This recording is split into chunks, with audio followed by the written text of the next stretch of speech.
میدان کربلا اور ہمارا سبق۔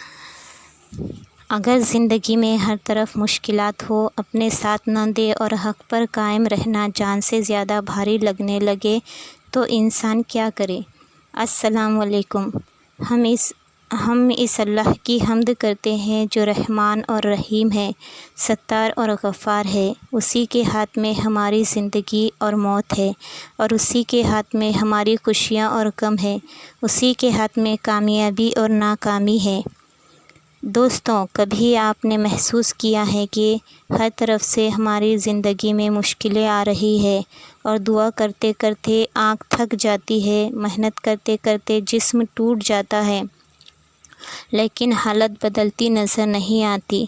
کبھی اپنے ہی لوگ ساتھ چھوڑ جاتے ہیں اور لوگ ہمیں سمجھنے کے بجائے ہمیں ہی برا بھلا کہتے ہیں۔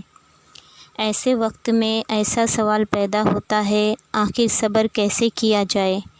اس سوال کا جواب ہمیں تاریخ کے ایک واقعے سے ملتا ہے، اور وہ واقعہ ہے میدان کربلا کا۔ یہ واقعہ ہمیں یاد دلاتا ہے کہ مشکلیں کتنی بھی بڑی ہو، اللہ پر بھروسہ اور صبر کے ساتھ ہمیں ان مشکلوں کا ڈٹ کر مقابلہ کرنا ہے۔ اسی طرح ہماری دعا اور محنت بھی وقت لیتی ہے۔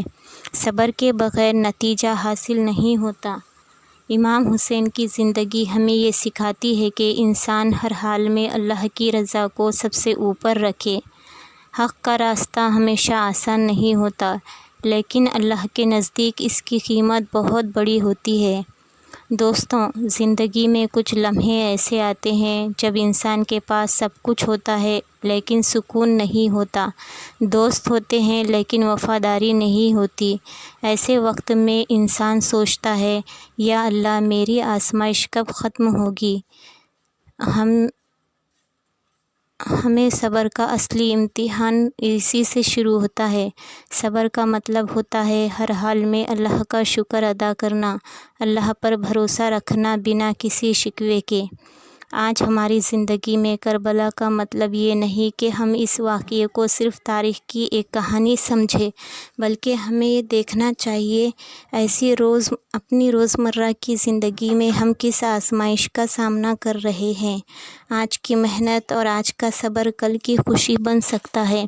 کبھی بھی اللہ کسی دعا کا جواب فوراً نہیں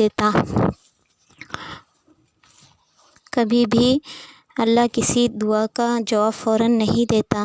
بلکہ اس کا مطلب یہ نہیں کہ اللہ نے ہمیں چھوڑ دیا۔ ہو سکتا ہے دیر ہی ہمارے حق میں بہتر ہو۔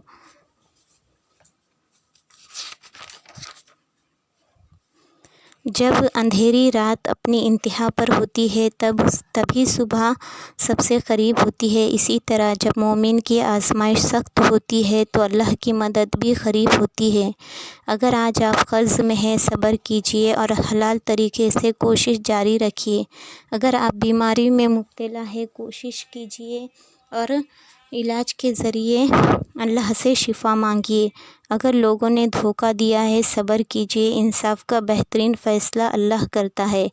اور اگر آپ کو لگتا ہے کہ آپ بالکل تنہا ہیں تو یاد رکھیے، جس کے ساتھ اللہ ہو وہ کبھی تنہا نہیں ہوتا۔ اس لیے آج ایک عہد کریں کہ مشکل چاہے کتنی بھی بڑی ہو، ہم نماز نہیں چھوڑیں گے، دعا نہیں چھوڑیں گے، اور اللہ کی رحمت سے امید نہیں چھوڑیں گے، کیونکہ صبر کرنے والا کبھی بھی حقیقی معنی میں ہار نہیں مانتا۔ اللہ اس کے لیے بہترین وقت پر بہترین فیصلہ کرتا ہے۔ دوستوں، دنیا کا ہر انسان کسی نہ کسی امتحان سے گزر رہا ہے۔ کسی کا امتحان مال سے ہے، کسی کا صحت سے، کسی کا رشتوں سے اور کسی کا تنہائی سے۔ لیکن ایک بات ہر مومن کو یاد رکھنی چاہیے، اللہ کسی مومن کو اس کی طاقت سے زیادہ بوجھ نہیں دیتا۔ جب ہم میدان کربلا کا ذکر کرتے ہیں تو یہ احساس ہوتا ہے کہ اللہ کے نزدیک بندے سخت سے سخت آزمائشوں میں بھی اپنا ایمان اور اللہ پر بھروسہ قائم رکھتے ہیں۔ اسی پیغام کو اپنی زندگی میں اتارنا ہی ہمارے لیے اصل سبق ہے۔ ویڈیو کے آخری میں ایک بات کہنا چاہوں گی، اگر آپ کو یہ ویڈیو پسند آیا ہے تو پلیز لائک کیجیے، کمنٹ کیجیے اور ہمارے چینل کو سبسکرائب کیجیے اور ہمیں سپورٹ کیجیے۔ اللہ حافظ۔